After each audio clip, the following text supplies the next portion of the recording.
সুন্দর এই গুছানো প্রোগ্রামগুলো হচ্ছে একটা স্মার্ট অর্গানাইজেশনে রূপান্তরিত হচ্ছে যুবশক্তি। উপস্থিত আছেন ইঞ্জিনিয়ার ফরাদ সোহেল,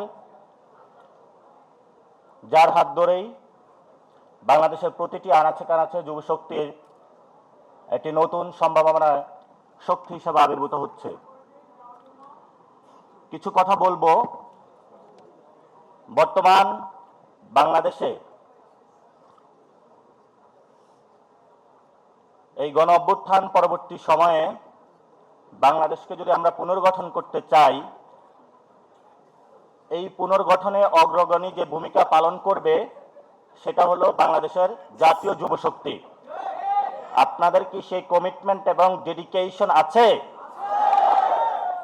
যদি থাকে, গত বছরে গণ অভ্যুত্থানের 5 তারিখে ছাত্রদের হাতে, ছাত্রদের নেতৃত্বে বাংলাদেশে গণভবনের পতন হয়েছিল, সেটা কি আপনাদের স্মরণে আছে?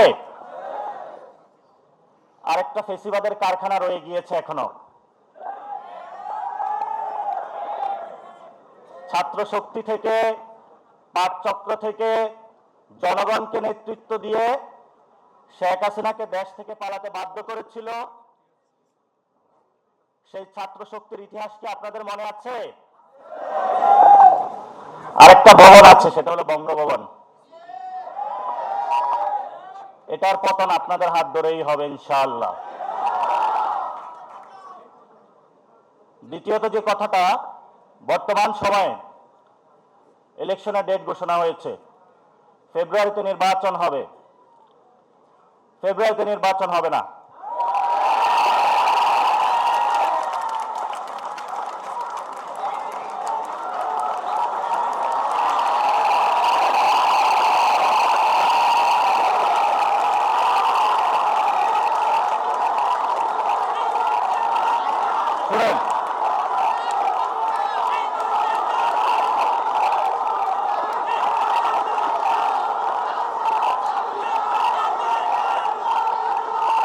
ফেব্রুয়ারিতে নির্বাচন হবে না। কারণ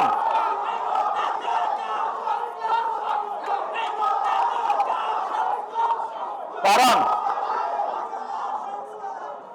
কারণ যদি ফেব্রুয়ারিতে নির্বাচন হয়, আমার যে ভাইয়েরা শহীদ হয়েছিল, রক্ত দিয়েছিল সংস্কারের জন্য, একটি নতুন সংবিধানের জন্য, তাহলে কবরে গিয়ে তার লাশটা ফেরত দিতে হবে এই সরকারকে। আমার যে ভাইয়ের হাতটা চলে গিয়েছিল, যদি সংস্কার কাজ শেষ না করে নির্বাচন হয়, তাহলে এই সরকারকে আমার ভাইয়ের হাতটা ফিরিয়ে দিতে হবে। যে মায়ের বুক খালি হয়েছিল, যদি সংস্কার ছাড়া, একটি নতুন সংবিধান ছাড়া বাংলাদেশে নির্বাচন হয়, তাহলে ওই মায়ের বুকের সন্তানকে ফেরত দিতে হবে। অনেক বাচ্চাকে দেখেছি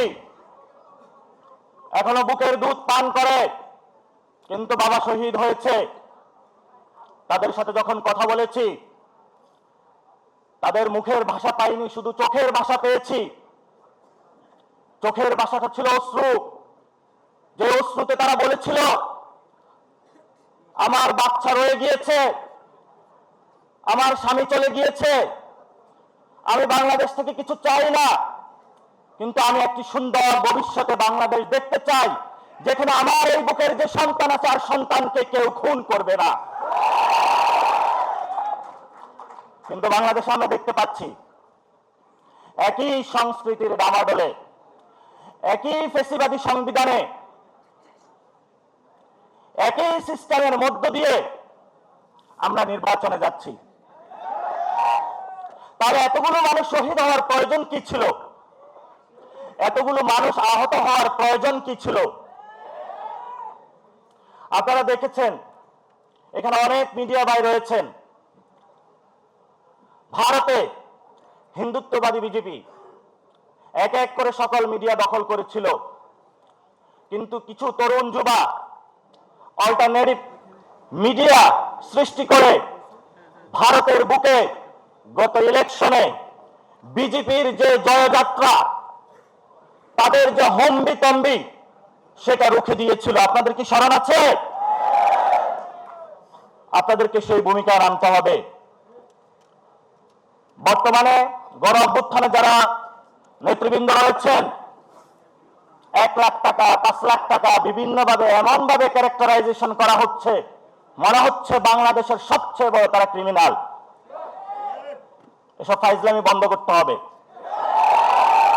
গণ অভ্যুত্থানের পরে সকল মিডিয়া সম্পাদকের সাথে বসেছিলাম, তাদেরকে একটা কথা বলেছিলাম, যা কাম করেছেন ঘরের ভিতর থাকেন, যদি লজ্জা থাকে ঘরের ভিতর থেকে বের হবে